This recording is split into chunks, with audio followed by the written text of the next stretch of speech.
আসসালামু আলাইকুম এভরিওয়ান। আশা করি সবাই ভালো আছেন। আজকে আমরা জীববিজ্ঞানের অনেক গুরুত্বপূর্ণ একটি অধ্যায়, প্রথম অধ্যায় জীবন পাঠের থেকে কিছু গুরুত্বপূর্ণ টপিক সম্পর্কে জানবো।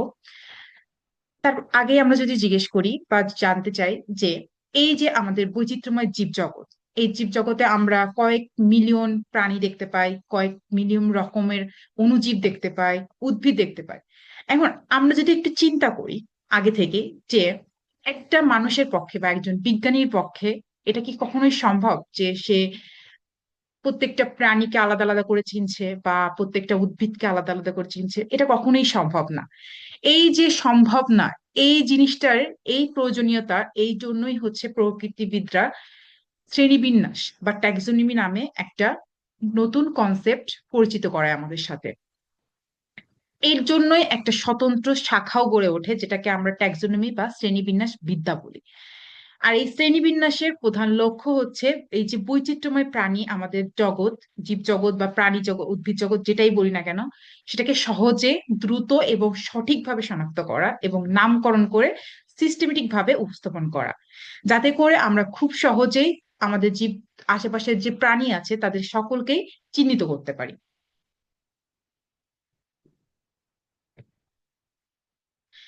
এই যে শ্রেণীবিন্যাস, এই শ্রেণীবিন্যাস প্রতিষ্ঠাতা করার জন্য একজন গুরুত্বপূর্ণ লোক ছিলেন হচ্ছে ক্যালোলাস লিনিয়াস। ওনার অবদান অনেক বেশি। উনি শ্রেণীবিন্যাসের বিজ্ঞানের যে অনেক বেশি প্রভাবশালী একজন লোক ছিলেন। উনি 1735 সালে উনি একটা শ্রেণীবিন্যাস বা পূর্ণ শ্রেণীবিন্যাস বা নামকরণের ভিত্তি প্রবর্তন করেন।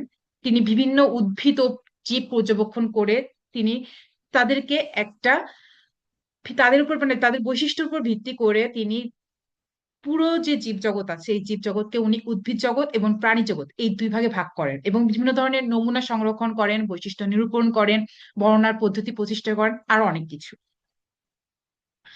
এখন আমাদের মনে হতে পারে যে শ্রেণীবিন্যাসের কি দরকার? শ্রেণীবিন্যাসের অনেক দরকার আছে, কারণ শ্রেণীবিন্যাসের যদি উদ্দেশ্যটা আমি দেখি যে জ্ঞান আহরণ করা। আমরা একটা উদ্ভিদ দেখলাম, সেই উদ্ভিদ সম্পর্কে জানা, বা সেই উদ্ভিদের যদি কোনো দল বা উপদল থাকে সেই সম্পর্কে জানা, তাদের ধারাবাহিক তথ্য সংগ্রহ করা, সেগুলোকে সংরক্ষণ করা, এই সব কিছুর জন্য শ্রেণীবিন্যাস অনেক গুরুত্বপূর্ণ। এছাড়াও আমাদের প্রাণী জগতে বা উদ্ভিদ জগতে যে ভিন্ন ভিন্ন উদ্ভিদ বা প্রাণী বা হচ্ছে অণুজীব থাকে, তাদেরকে ভিন্নতা, তাদের যে ভিন্নতা থাকে সেটাকে চিহ্নিত করা, সেদেরকে সুরক্ষা করা, এবং আমাদের মানব কল্যাণের জন্য যেসব জীব গুরুত্বপূর্ণ বা প্রয়োজনীয় বা আছে, সেইগুলোকে হচ্ছে আমরা কি করতে পারি, শনাক্ত করতে পারি শ্রেণীবিন্যাসের মাধ্যমে। এছাড়াও আমি আগেই বলেছি যে আমাদের পরিবেশে মিলিয়ন প্রাণী বা অণুজীব অথবা অনেক অনেক বেশি হচ্ছে উদ্ভিদ দেখা যায়, যেগুলোকে একজনের পক্ষে মনে রাখা কখনোই সম্ভব না। বা এই হিউজ পরিমাণে যে ইনফরমেশন, এটাও কিন্তু মনে রাখা খুবই কষ্টকর। তো এইটাকে সংক্ষিপ্তভাবে উপস্থাপন করতে পারে কে? শ্রেণীবিন্যাস। তো আমরা যদি শ্রেণীবিন্যাস সম্পর্কে জানি বা একজনের যদি শ্রেণীবিন্যাস সম্পর্কে ধারণা থাকে, তাহলে সে খুব সহজে এই বিশাল জীবজগৎকে কি করতে পারবে, খুব সংক্ষেপে উপস্থাপন করতে পারবে সবার সামনে। এখন শ্রেণীবিন্যাস, আমরা আগেই বলেছি যে লিনিয়াস হচ্ছে সেই 20 শতকের মাঝামাঝি সময়ে জীবজগৎকে দুইটি ভাগে ভাগ করেন। সেটা হচ্ছে উদ্ভিদ জগৎ, উদ্ভিদদের নিয়ে উদ্ভিদ জগৎ, আর প্রাণীদের নিয়ে প্রাণী জগৎ। কিন্তু পরবর্তীতে আর এস হুইটেকার উনি 1969 সালে এই জীব জগৎকে আরো 5টি রাজ্যে ভাগ করার প্রস্তাব দেন। আবার পরবর্তীতে এই যে 5টা রাজ্যে ভাগ করার প্রস্তাব দিয়েছেন, এই 5টা রাজ্যকেই মার্গুলিস নামক আরেকজন বিজ্ঞানী প্রস্তাব দেন যে দুইটি সুপার কিংডমে ভাগ করার জন্য। নিচে এই যে 5টা রাজ্যের কথা আমরা বললাম, যে হুইটিকার যে 5টা রাজ্যের প্রস্তাব দেন, সেই 5টা রাজ্য সম্পর্কে সংক্ষেপে বর্ণনা দেওয়া হলো। মার্গুলিসের যে প্রথম কিংডম ছিল, প্রথম সুপার কিংডম ছিল, সেটা ছিল হচ্ছে প্রো ক্যারিওটা। এই ক্যারিওটার মধ্যে একটা মাত্র রাজ্যকে উনি উপস্থাপন করেছেন, সেটা হচ্ছে রাজ্য নাম্বার 1, মোনেরা। প্রোক্যারিওটের যে রাজ্যটা ছিল, সুপার কিংডমটা ছিল, এদের বৈশিষ্ট্য, ওখানে যে প্রাণীগুলো ছিল তাদের বৈশিষ্ট্যই ছিল হচ্ছে এরা আদুকোষী। এদের কোনো এরা হচ্ছে নিউক্লিয়াসবিহীন, মানে এদের কোনো সুনির্দিষ্ট নিউক্লিয়াস ছিল না। এছাড়াও এরা এককোষী অনুবীক্ষণ যন্ত্র, খালি চোখে এদেরকে কখনোই দেখা যেত না। এছাড়াও এরা সরল অঙ্গাণু বিন্যাসী এবং এদের কোষের অভ্যন্তরে নিউক্লিয়াস ঝিল্লি ছিল না। যেহেতু নিউক্লিয়াস, সুগঠিত নিউক্লিয়াস নেই, so সুগঠিত নিউক্লিয়াস ঝিল্লি থাকা না থাকাই সব মানে শ্রেয়, না থাকাটাই হচ্ছে মেন কথা। তবে রাইবোজোম ছিল। এছাড়াও এদের যে খাদ্য গ্রহণ পদ্ধতি ছিল, এরা সাধারণত শোষণ পদ্ধতিতে খাদ্য গ্রহণ করত। কিন্তু কিছু কিছু ছিল যারা ব্যতিক্রম, যারা হচ্ছে ফটোসিনথেসিস প্রক্রিয়ায়ও তোমার খাদ্য গ্রহণ করে। এখন আমাদের যে রাজ্য, মনের রাজ্য যেটা হচ্ছে এই সুপার কিংডম অনে হচ্ছে অবস্থান পায়, তাদের কয়েকটি উদাহরণ হচ্ছে ব্যাকটেরিয়া অথবা নীলাভ সবুজ শৈবাল। এদেরকে চেনার কয়েকটি বৈশিষ্ট্য এখানে বর্ণনা করা হচ্ছে। ফার্স্ট অফ অল হচ্ছে তারা হচ্ছে কলোনিয়াস বা ফিলামেন্টস, কলোনি গঠন করে করে বসবাস করে। এছাড়া এদেরতে কোমিটিন থাকে এবং বৈশিষ্ট্যগত কিছু অঙ্গাণু সীমিত অবস্থায় থাকে। সুপার কিংডম 2 এর কথা হচ্ছে ইউক্যারিওটা। এই ইউরিক্যারিওটা হচ্ছে প্রকৃতকোষী উদ্ভিদ বা প্রাণী।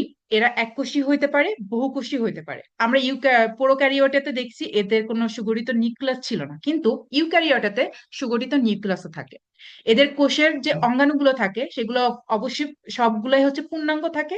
এছাড়াও এরা এককভাবেও বসবাস করে, আবার মাঝে মাঝে এরা কলোনি হিসেবেও বসবাস করে। হুইটেকার 5টি রাজ্যের মধ্যে প্রোটিস্টা, ফাঙ্গাইল এবং প্লান্টি এবং অ্যানিমিয়া 4টি রাজ্যকে এই সুপার কিংডম 2 হচ্ছে অবস্থান দিয়েছেন। প্রথমটা হচ্ছে প্রোটিস্টা। প্রোটিস্টা হচ্ছে এককোষী বা বহুকোষী উদ্ভিদ। এদের নিউক্লিয়াস যেটা ছিল এটা হচ্ছে সুগঠিত। এরা খাদ্য গ্রহণ করতে পারে শোষণ অথবা ফটোসিনথেসিস উপায়। এছাড়াও এদের যে প্রজনন ক্ষমতা, এরা হচ্ছে দুইটি ভাবেই করে থাকে, হয় যৌন অথবা অযৌন। এদের উদাহরণ যদি আমি বলি তাহলে অ্যামিবা বা ডায়াটাম। রাজ্য নাম্বার 3, ফানজাই। ফানজাই হচ্ছে অধিকাংশ স্থলজ, এরা সাধারণত স্থলে থাকে। জলজ খুবই কম ফানজাই রাজ্যের প্রাণী দেখা যায়। এরা মূলত হচ্ছে পরজীবী বা হচ্ছে মৃতজীবী। মৃতজীবী হচ্ছে সাধারণত আমরা যাদেরকে বলে থাকি যারা হচ্ছে মৃত উদ্ভিদ বা প্রাণী উপর ভিত্তি করে বেঁচে থাকে। আর পরজীবী হচ্ছে যারা অন্যের দেহে বসবাস করে থাকে। এরা হচ্ছে সেই জন্য ফানজাই যে প্রত্যেক রাজ্যের যারা প্রাণী আছে বা উদ্ভিদ আছে তারা মূলত হচ্ছে মৃতজীবী অথবা পরজীবী, অন্যের উপর নির্ভর করে থাকে। এদের দেহ হচ্ছে এককোষী বা মাইলেসিলিয়াম। আর এরা খাদ্য গ্রহণ করে হচ্ছে শোষণ পদ্ধতিতে। আমরা যদি ফানজাই রাজ্যের উদাহরণ হিসেবে বলি সেটা হচ্ছে প্যারাসিলিয়াম এবং মাশরুম, যেটার সাথে আমরা খুবই পরিচিত। মাশরুম আমরা আশেপাশে দেখি, আমরা অনেক জায়গায় মাশরুমের চপও খেতে পাই। আর পেনিসিলিয়াম তো অনেক গুরুত্বপূর্ণ একটি অ্যান্টিবায়োটিক হিসেবেও আমরা পরিচিত আমরা পেনিসিলিয়ামের সাথে। রাজ্য 4 এবং 5 হচ্ছে, 4 হচ্ছে প্ল্যান্টিং। আমাদের আশেপাশে যে সালোক সংশ্লেষণকারী উদ্ভিদ বা প্রকৃত নিউক্লিয়াস যুক্ত যে উদ্ভিদগুলো দেখতে পাই, এগুলোই হচ্ছে প্ল্যান্টি রাজ্যের অন্তর্ভুক্ত। এরা সাধারণত উদ্ভিদ টিস্যু ও ভূপ গঠন করে যৌন জনন প্রক্রিয়া হচ্ছে অ্যানিসোগোমাস পদ্ধতিতে। এবং এদের উদাহরণ যদি আমরা বলি, আমাদের আশেপাশে যেই সবুজ উদ্ভিদ আছে বা গাছপালা আছে সবই হচ্ছে প্ল্যান্টি রাজ্যের উদাহরণ। আর অ্যানিমিলিয়া রাজ্যে হচ্ছে যারা হচ্ছে নিউক্লিয়াস যুক্ত, বহুকোষী এবং প্লাস্টিড ও শক্ত প্রাচীর এদের নাই। আমাদের শরীরে যদি আমরা দেখি, আমাদের কিন্তু প্লাস্টিড বা শক্ত শরীর থাকে না, আমাদের শরীরে কোনো ক্লোরোফিলও থাকে না, সেজন্য আমাদের গায়ে সবুজ রং, আমরা সালোক সংশ্লেষণ প্রক্রিয়ায় খাদ্য গ্রহণ করতে পারি না। আর আমরা হচ্ছে হেটারোট্রফিক। আর আমাদের শরীরের যে অঙ্গ বা হচ্ছে টিস্যু থাকে এটা হচ্ছে জটিল। এছাড়াও আমরা যে প্রজনন প্রক্রিয়াটা গ্রহণ করি সেটা হচ্ছে সাধারণত যৌন প্রজনন প্রক্রিয়া। আমরা যদি উদাহরণ দিই সেটা হচ্ছে মেরুদণ্ডী, অমেরুদণ্ডী যে সকল প্রাণী আছে তারাই হচ্ছে অ্যানিমিলিয়া রাজ্যের অন্তর্ভুক্ত। শুধুমাত্র প্রোটোজোয়া নামে এক ধরনের প্রাণী আছে, সেটা হচ্ছে ব্যতিক্রম হয়ে থাকে। পরবর্তীতে আমরা তো দেখে নিলাম যে মার্গুলিস হচ্ছে আহ বললো 2টি সুপার কিংডমের কথা, আবার হচ্ছে হুইটেকার বললো 5টি রাজ্যের কথা। পরবর্তীতে আরো একজন আছে যিনি 2004 সালে থমাস ক্যারভিয়াল স্মিথ প্রস্তাব করেন যে জীবজগৎ ক্লাস যে 6টি রাজ্যে ভাগ করার জন্য প্রোটোজোয়া এবং প্রোনিস্টা নামক আলাদা করে এবং মনে রাখে ব্যাকটেরিয়া রাজ্য হিসেবে পুনর্নামকরণ করা। এই মডেলগুলো বিবরণ ও যুক্তি আরো পরবর্তী অধ্যায়ে আমরা আলোচনা করব। এবার আমরা দেখব শ্রেণীবিন্যাসের ধাপ, আমরা কিভাবে শ্রেণীবিন্যাস করি। শ্রেণীবিন্যাসের ধাপগুলো যদি বলি, একটা জীবকে প্রজাতি পর্যন্ত শ্রেণীবিন্যাস করার জন্য আন্তর্জাতিক মানে 7টি ধাপ আছে। প্রথম পর্যায়টা আমরা বলি রাজ্য, দ্বিতীয়টা হচ্ছে পর্ব বা ফাইলাম, তৃতীয়টা হচ্ছে শ্রেণী বা ক্লাস, পরেরটা আছে বর্গ, তারপর একটা গোষ্ঠী বা ফ্যামিলি, তারপর হচ্ছে গণ আছে, তারপর হচ্ছে প্রজাতি আছে। এই প্রতিটি উচ্চতর ধাপে বৈশিষ্ট্য সংখ্যা কমে আর অন্তর্ভুক্ত কি করে, জীবের সংখ্যা বৃদ্ধি পেয়ে থাকে। নিম্নত বৈশিষ্ট্যগুলো আমরা একটু দেখলে খুবই বুঝতে পারবো। যদি আমরা প্রথমে দেখি আউটার লাইন, আউটার লাইনের প্রথমটাই আছে কিংডম বা রাজ্য। এই রাজ্য হচ্ছে শ্রেণীবিন্যাসের সবচেয়ে বড় স্তর। এখানে অনেক ধরনের জীব একত্রে বসবাস করে। যেমন আমি বলি, যদি রাজ্য হিসাবে আমি বলতে পারি, প্রাণী রাজ্য বা অ্যানিমিলিয়া রাজ্য যেটাকে আছে ওইটাকে আমরা কিংডম বা রাজ্য বলতে পারি।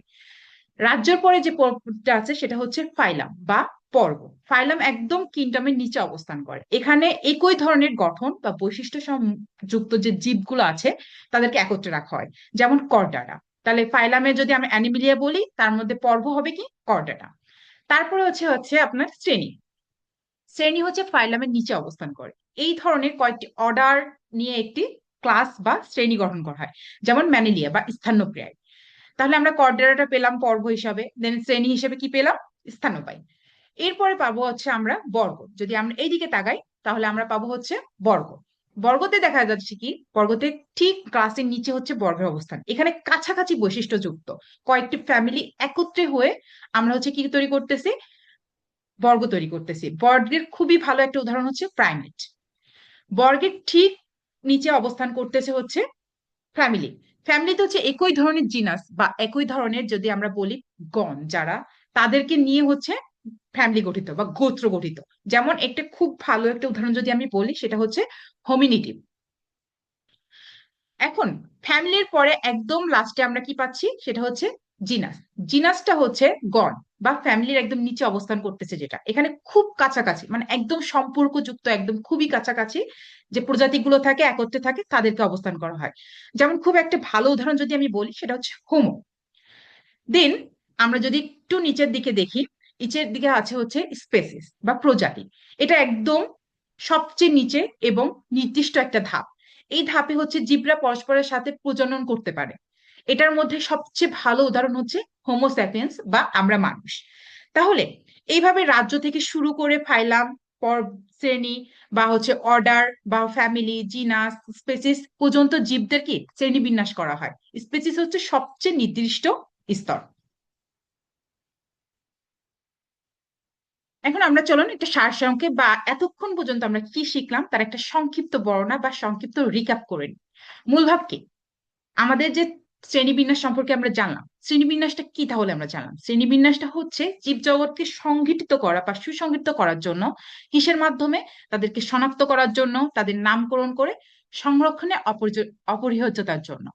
এছাড়াও আমরা কিছু ইতিহাস সম্পর্কে জেনেছি, যেমন কিভাবে লিনিয়াস, ক্যালোলাস লিনিয়াস হচ্ছে প্রথমে পুরা জীবজগৎকে উদ্ভিদ জগৎ এবং প্রাণী জগতে ভাগ করেছেন। তারপরে সেখান থেকে হুইটেকার এসে কিভাবে ওই দুইটা জগৎকে 5টি রাজ্যে ভাগ করেছেন। দেন ওই 5টা রাজ্যকে মার্গুলিস কিভাবে এসে হচ্ছে আরো 2টা সুপার কিংডমের মধ্যে অবস্থান দিতে চেয়েছেন। দেন খুব রিসেন্ট টাইমে যেটা আমরা দেখেছি সেটা হচ্ছে ক্যাভিয়ার স্মিথ 6টি রাজ্যের কথা বলেছেন। আহ মোনেরা রাজ্যকে পুনর্ভাবে হচ্ছে ব্যাকটেরিয়া রাজ্য হিসেবে নামকরণ করতে চেয়েছেন। এছাড়াও আমরা কি শিখেছি, যে প্রোক্যারিওটা বনাম ইউক্যারিওটা, 5টি রাজ্যের সারমর্ম সম্পর্কে জেনেছি, কিভাবে একটা প্রাণী 7টা ট্যাক্সোনমির ধাপ পার করে নিজের নামকরণ পেয়ে থাকে, এ সম্পর্কে আমরা জেনেছি। পরবর্তী অধ্যায়ে আমরা আরো বিশদভাবে, আরো রাজ্যের প্রণালী, উদাহরণ বা বিবর্তনী যুক্তি আরো বিশদভাবে জানতে পারবো। ধন্যবাদ এভরিওয়ান। আবার নেক্সট ক্লাসে দেখা হবে।